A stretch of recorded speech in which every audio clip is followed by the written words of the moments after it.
Today we're going to make a little hardwood, very modern looking wood clock, desk clock to put on this. This is made of oak, and the little dots here are walnut, and we'll show you how to do that. And you'll end up with a very nice little clock that you can put on your dresser, your nightstand, or your desk. Well, let's get into it. Let's see what we need to do to make this clock. So let's go ahead and take a look at the plans for this desk clock. This is actually one of the more attractive projects we're going to do, and partially because of the material it's made of. So here we see the clock. It's kind of a modern sort of a look. I like that. Obviously, we've got to have some sort of a clock mechanism. If we look here, we can see the inside of it's hollowed out, which is someplace for that clock mechanism to be.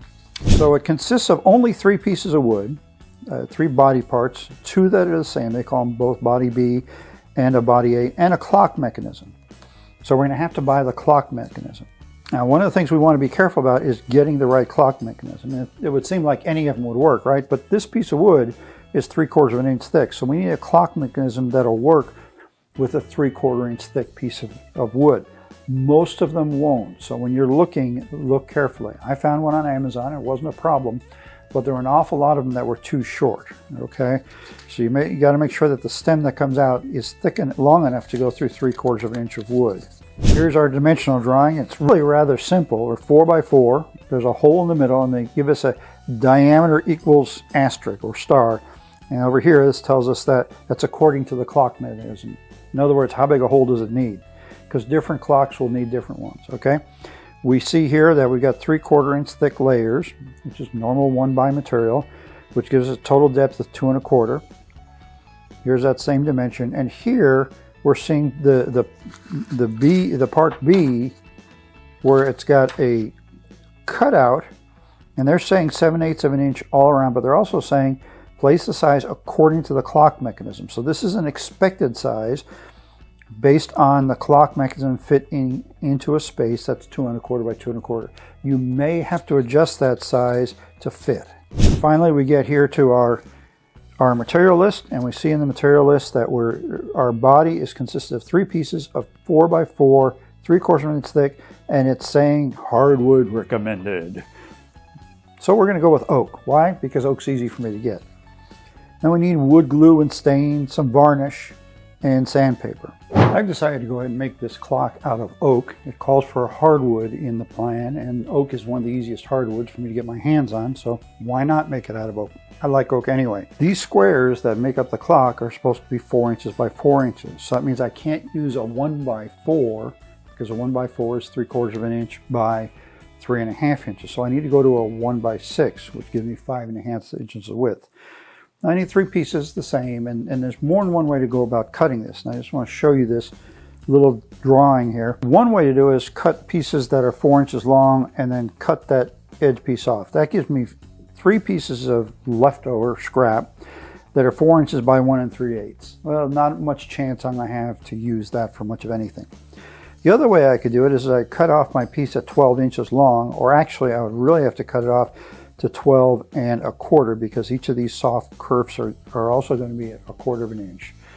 In reality, instead of that, I'll probably cut it off at 12 and say 3/8, so I cut this 4 inches, 4 inches, and 4 inches, okay? Yeah, it's a little more work, but to make sure I don't end up with this last piece just a hair shy. That leaves me a piece of leftover that's 12 inches by 1 3/8. Now, it's still not a very big piece, but I do a lot of things where I can use a 12-inch piece like that. Whereas I don't do a whole lot, I can use that 4-inch piece. So laying out your project so that you can get the most out of the wood is always beneficial. So I've got my 3 blocks cut here, and I'm just going to mark these so I remember which one's which. But once I start cutting, I want to know what's what. So A is my face, okay?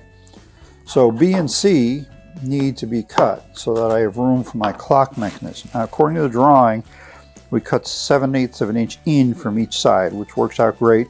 And I've already checked. You notice my clock mechanism has rounded corners here. That's important, because if it was square cornered, I would probably have to square out the corners in my hole that I'm going to cut. But since it's not, I don't have to worry about that. So if we measure in 7/8 of an inch from each of the edges, and I'm just going to put a tick mark there.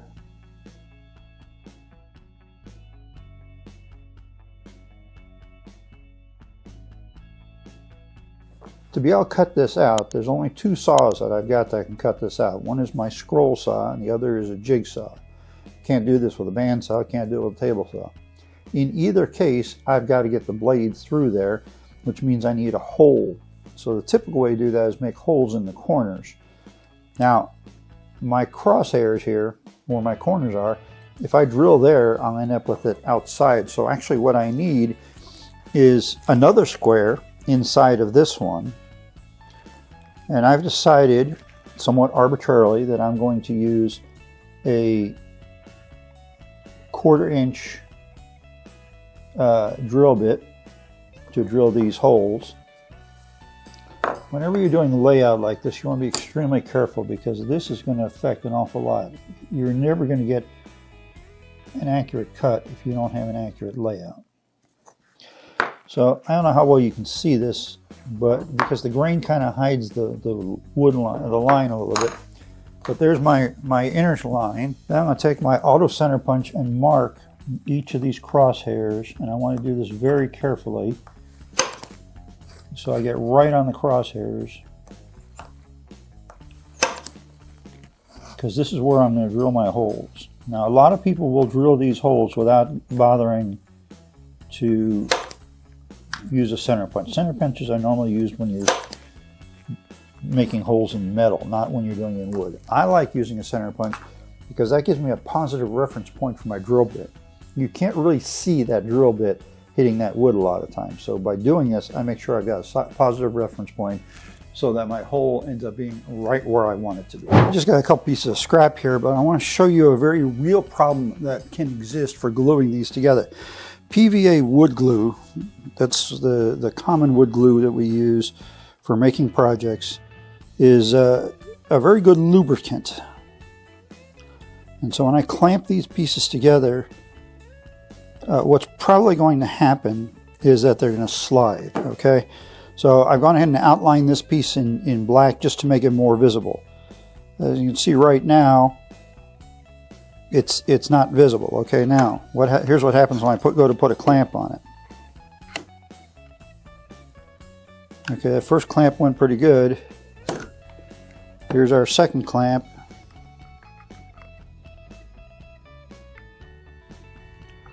And it's starting to slide. You see this little black edge right here? That's from the clamp pushing it and causing it to slide. We got a little bit of a black edge here. So when it comes to our actual clock, that can be a problem. Rather than dealing with that problem and maybe having to do a lot of sanding to make up for it, I'm going to use CA glue, good old super glue, to put this together. Now the super glue is used in woodworking, although it's not as common as regular PVA glue.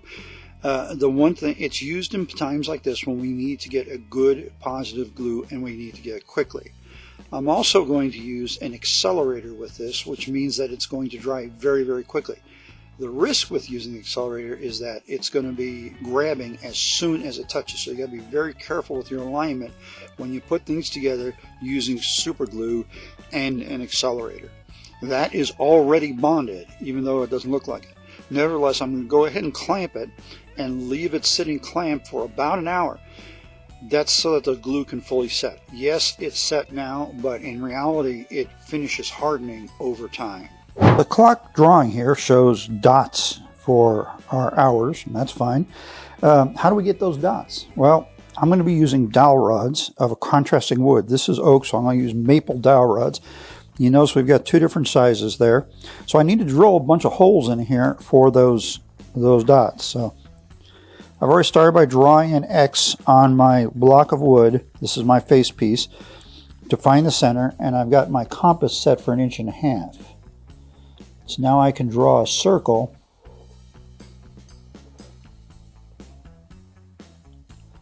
This probably isn't showing up real good on camera because it's not very dark.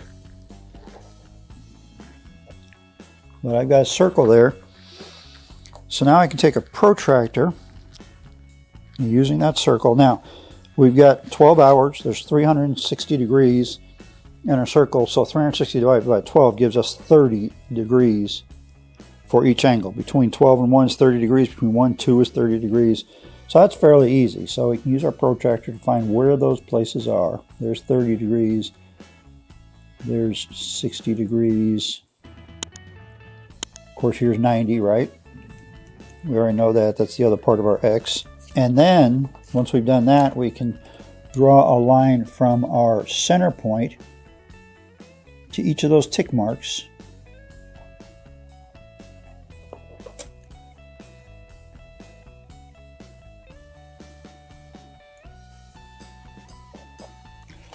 And where that crosses, that's where one of my holes has got to be. So it's got one there, one here. I like to use brad point drill bits from a lot of my projects. And if you look at this drill bit, you can see there's a little point sticking down right there. That's the brad point.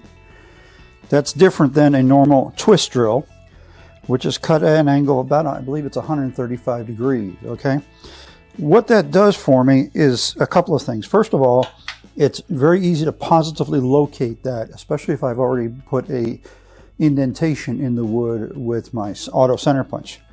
But there's a couple other times when you really need it. If you're trying to cut a hole into something round like a dowel rod, and you do it with a normal drill bit, what's going to happen is that that drill bit is going to run off the side, okay? The brad point actually sticks into the wood and make sure that the drill bit is positively located on the wood. Does the same thing if you're trying to cut into any sort of an angle. If you're trying to cut into an angle with a normal drill bit, it'll skid off. But with the brad point, the point will dig in and it'll positively locate that drill bit so you can get your hole where you want it to be. Go ahead and zoom the camera in so you can see what I'm doing. Here's my clock face. Now this pin is loose. Now I'll knock it out in a moment. But I'm working from the face side, not the back side, okay? And I'm doing it for the same reason I drilled from the back side, splinters. My little dowel pieces here that I just cut have some splintering on the ends. So by driving in from the face and then cutting it flush at the face, any splintering is going to be on the back. So these fit really, really tight. So we literally need only a very minuscule amount of glue to hold them in place. And as you can see, I'm just putting a little dot, literally a little dot, in each of these holes. And then we just drive the dowel pegs in. Now you can tell when it gets all the way down because it sounds different, okay?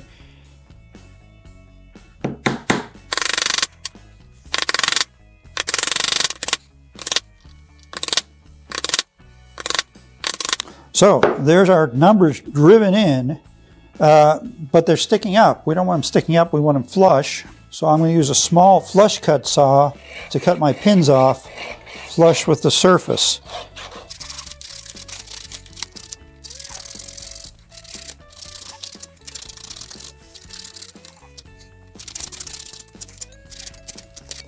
There we go. So there we have it. I just need to sand that smooth. Once that glue had time to set, I went ahead and glued on the face piece, piece A, in the exact same manner, also using super glue. Then I'm on to sanding. Every project's got some sanding in it, right? Now it may look to you like I'm using 3 different sanders here, and that's because in fact I am. I have 3 palm sanders and I keep 3 different grits of sandpaper on. That saves me having to change sandpaper all the time.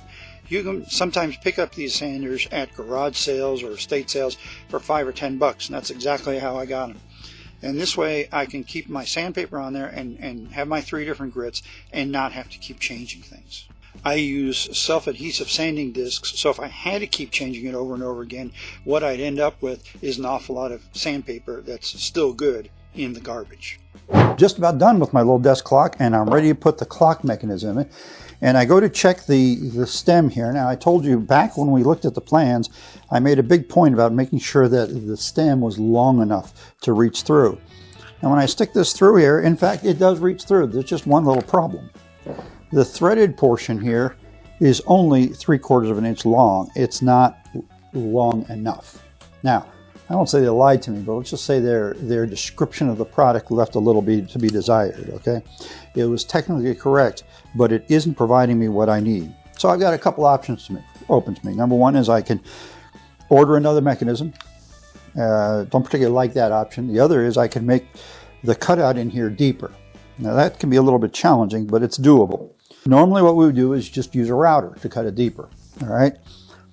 And what we need is a straight-sided bit, kind of like an edge trimming bit, but rather than having a bottom mounted bearing, we needed to have a top mounted bearing. This bit has a top mounted bearing, but it's not a straight bit. It's got rounded corners. This is actually a bowl cutout bit. Okay, I've gone ahead and wedged my clock between some pieces of wood and some bench dogs so it can't move around. I'd really rather be using a larger router for this, but because of how little surface area is, I'm going to go ahead and use a trim router. And hopefully we won't have any problem cutting this out deeper. Now I've just got barely enough of the threaded portion there that I can get my nut on there. And that's actually ideal. We don't want too much of that sticking out.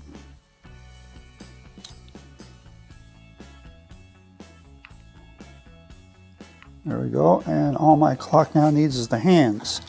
Now these clock kits generally come with an assortment of different types of hands. And since we're going with a very modern style clock here, I'm going to go with some very modern style hands. So I can put like this on here.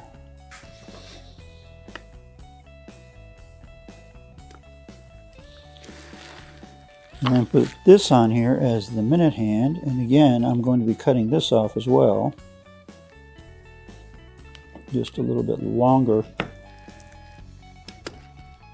than what the hour hand is cut at.